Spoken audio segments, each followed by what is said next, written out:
السلام علیکم، میں ہوں شاہ شیخ، آپ دیکھ رہے ہیں انقلاب ٹی وی۔ پاکستان لیکس کی عام جگہ بنتا جا رہا ہے، کبھی ویڈیو لیکس، کبھی ڈان لیکس، کبھی کوئی لیکس۔ ابھی حال ہی میں جو نئی لیکس آئی ہے، پراپرٹی لیکس آئی ہے، جس نے بہت سارے محب وطن پاکستانیوں کی محبت کو ننگا کر کے رکھ دیا ہے۔ 17,000 ایسے پاکستانی ہیں جن کی دبئی میں 11 ارب ڈالر کی جائیدادوں کا انکشاف ہوا ہے۔ ان میں وہ جائیدادیں شامل ہیں جو انفرادی شخصیات کی ملکیت ہیں، جن کی تعداد 23,000 ہے۔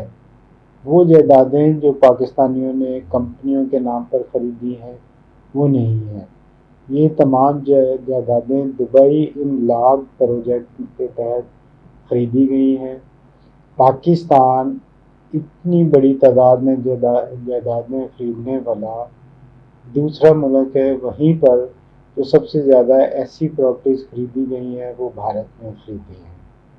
ہم 1.1 ارب کا قرضہ لینے کے لیے IMF کے قدموں پر گرے پڑتے ہیں، اور اس کی سخت شرائط کی وجہ سے پوری پاکستانی قوم کا ناطقہ بند ہو جاتا ہے، اور یوں دکھائی دیتا ہے جیسے ہمارے حکمران IMF کے نمائندوں کے پاؤں پڑے ہوئے ہیں۔ دوسری جانب ہم ایسی کوئی لیکس آتی ہے تو پتہ لگتا ہے کہ اس سے کئی گنا زیادہ 2-3 سالوں میں ہی منی لانڈرنگ پاکستان سے ہوئی، اور ہمارے حکمران طبقے نے، ہمارے سیاستدانوں نے، ہمارے سیکورٹی اداروں کے افسران نے، ہمارے بیوروکریٹس نے اربوں روپے کی پراپرٹیز جو ہیں دوسرے ملکوں میں خرید لی ہیں۔ کبھی آف شور کمپنیوں میں سرمایہ کاری کی، اور اب پراپرٹیز میں ان کی خریداری نظر آ رہی ہے۔ یہ جو پراپرٹی لیکس آئی ہے ان میں فیصل بارڈا کا نام بھی ہے، ان میں وزیر داخلہ محسن نقوی کا نام بھی ہے، اس میں اور بڑے بڑے لوگوں کے نام بھی شامل ہیں۔ آصف زرداری کا نام بھی آ رہا ہے، میاں نواز شریف کے بیٹوں کا نام بھی آ رہا ہے، دیگر لوگوں کے نام آ رہے ہیں۔ یہ وہ سبھی لوگ ہیں جن کی زبانیں حب الوطنی کے دعوے کرتے ہوئے نہیں تھکتی ہیں۔ یہ ایسی ایسی باتیں کرتے ہیں کہ یوں لگتا ہے جیسے یہ پاکستان پہ کوئی مشکل وقت آئے تو اپنی جان دینے سے بھی گریز نہیں کریں گے۔ لیکن کتنی بدقسمتی ہے کہ یہ لوگ منی لانڈرنگ کرتے ہوئے نہیں ڈرتے اور نہیں سوچتے کہ اس کی قیمت کس کو ادا کرنی پڑے گی۔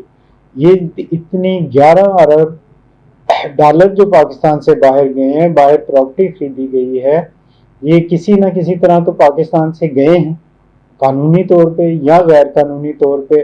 اتنی بڑی رقم غیر قانونی طور پر ہی جا سکتی ہے، قانونی طور پر جاتی تو حکومت پاکستان کوئی نہ کوئی پابندی ضرور لگاتی۔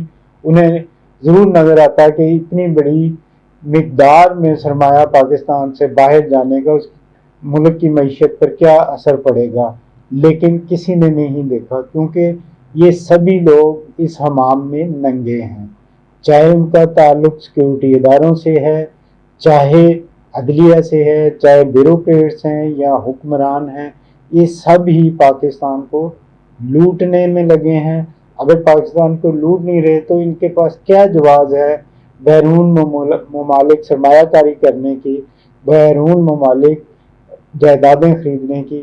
پاکستان کے اندر سرمایہ کاری کیوں نہیں ہو سکتی؟ یہ جو 11 ارب ڈالر کی پراپرٹیز دبئی میں خریدی گئی ہیں، یہ پیسے پاکستان میں کیوں نہیں رہ سکتے تھے؟ اگر پاکستان میں رہتے تو کیا پاکستان میں خوشحالی نہیں آتی؟ کیا حکومت پاکستان کو IMF کے قدموں پہ گرنا پڑتا؟ کیا IMF کی شرائط مانتے ہوئے بجلی کے نرخ بڑھانے پڑتے؟ کیا IMF کی شرائط کی بنا پر پیٹرول مہنگا کرنا پڑتا؟ گیس کی قیمتیں بڑھانی پڑتی؟ کبھی ایسا نہیں ہوتا۔ لیکن اصل بات یہ ہے کہ یہی لوگ بار بار آ رہے ہیں، حکومتیں کرتے ہیں، ہم پہ حکمرانی کرتے ہیں، اور ہم غلاموں کی طرح انہیں لے آتے ہیں۔ اتنے بڑے جرائم ہو رہے ہیں منی لانڈرنگ کے، پاکستان کے ساتھ اتنا بڑا ظلم کیا جا رہا ہے، اس کے دو ہی ذمہ دار ہیں۔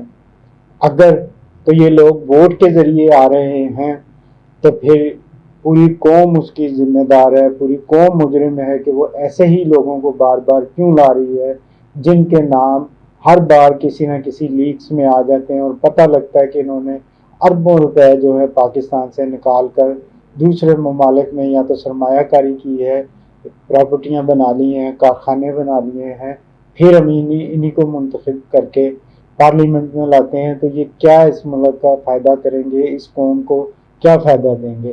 اگر یہ لوگ ووٹ کے ذریعے نہیں آ رہے، کسی ڈیل کے ذریعے آ رہے ہیں اور انہیں کوئی لا کر ہم پر مسلط کر رہا ہے، تو وہ اس قوم کا بھی مجرم ہے، وہ اس ملک کا بھی مجرم ہے، بھلے سے وہ کوئی بھی ہو، وہ کوئی بھی ہے جو ان لوگوں کو بار بار ہم پہ مسلط کر رہا ہے، وہ ہمارا بھی مجرم ہے اور اس پاکستان کا بھی مجرم ہے، جو پاکستان کو لوٹ کر سارا پیسہ باہر لے جاتے ہیں، انہی کو پھر پاکستان کی حکمرانی کے لیے مسلط کر دیا جاتا ہے۔